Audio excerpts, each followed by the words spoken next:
In this lecture, we are going to be taking a look at Amazon Cloud Watch for monitoring. So this monitors AWS resources, not only your RDS database instance.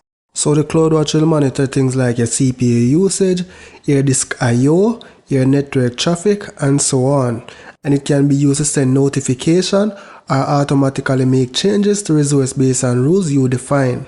This is a really great tool to provide performance insight within your RDS database to keep things running smoothly. So by default, your database instance sends metric data to CloudWatch every minute. So this allows you to have historical data up to 15 days, so you can really see how your application or your database is performing over time.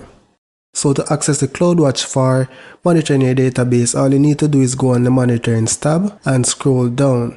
So on the main dashboard, you have your CPU utilization, database connections, free storage space, free memory, about your read and write IOPS. On the second page, you have queue depth, your write throughput, your read throughput, your swap usage, your write latency, as well as your read latency. On the third page, you have your network information. So let's go back to the main home page. So from the main page, you can also change the time frame which you want to monitor. It goes up to 2 weeks. So if I select 2 weeks, I'll see an overview of what took place on my database instance. I can change it to 24 hours and I'll get an overview of what took place within the last 24 hours. If I had another database instance, for example a test environment which I use for stress testing, then I could always add the instance, select it from the list and compare. However, I just have one database instance, so I can't do a comparison. So let me cancel this. Now if you select on any of these tiles, it will allow you to drill down in the metric. So for the metric drop down, it will allow you to switch between any of the metric that is monitored by Amazon Cloud Watch. So I'm going to keep the default metric as CPU for now. So for the statistics, you can view it by average, the minimum, the maximum, as well as the sum. For the time frame, you can change it up to 2 weeks as well. So this is how my CPU has been utilized over the last 2 weeks. You can also change the period to say, for example, 15 minutes, and you'll see the difference how it has been performing every 15 minutes. So let's cancel this, and you can repeat this for any of your metrics. On the settings tab, you can choose the amount of metrics you want to be seen on your own page. So if I go 32, and select continue, it will be showing 32 different metrics on the dashboard. It will be showing the maximum metrics on the dashboard. So now instead of 3 pages, I have 1 page. You can also access the CloudWatch itself from the search feature. So in the search, you can search for CloudWatch and select CloudWatch from the application. So here in the main CloudWatch dashboard, it provides an overview of all my resources. So you'll see S3 bucket as well, my RDS database cluster. So if I view RDS open, then it will take me to the RDS page of my dashboard. So this is pretty much similar to the metrics that were seen when we were on the RDS database page. So this dashboard here that we are seeing, we can add it to the RDS dashboard tab here. So select add dashboard, create new dashboard, select create, then add to dashboard. So now on my CloudWatch page, I can access my RDS dashboard.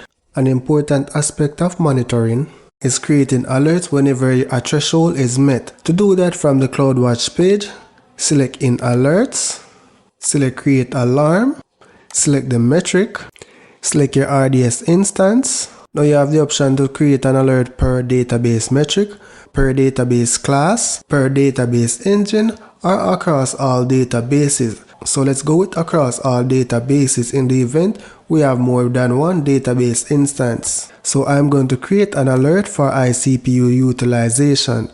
So select the metric, select metric. So you can give your metric a name. So I'm going to call this iCPU utilization. So for the metric, I'm going to keep it as average because sometimes your database instance may just spike for a minute and then come back down. However, if you have a sustained spike for 5 minutes, then you may want to investigate that alert, right? So I'm setting the period at 5 minutes and keeping the statistic as average. So I'm going to keep the threshold as static and whenever the CPU utilization is greater than the threshold. So the threshold I'm going to put is 90%. Then select next. So we're keeping the default trigger state as in alarm. And for the send notification, I'm going to create a new topic because I don't have any defined.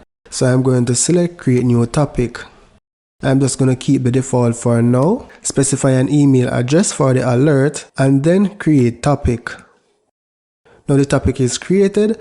I can now select an existing SSN topic. If the threshold is met, you can always add an auto scaling action to the alert. So I'm going to select next to continue. So for the name, I'm going to call this RDS DB alert. Select next. So here's a preview of the alert. So whenever my threshold is 90% for an average of 5 minutes, then I'm going to get a notification, right? This is the condition 90. Action is going to send a notification to the default CloudWatch topic, which is my email address. And this is the name and description of the alert. So create alarm. So here you can see I have a pending confirmation. So once I log into my email and confirm the email, then it will be changed from warning and everything should be fine. So the CloudWatch tool is an excellent tool for monitoring your databases. You really don't need an external application to perform the basic monitoring.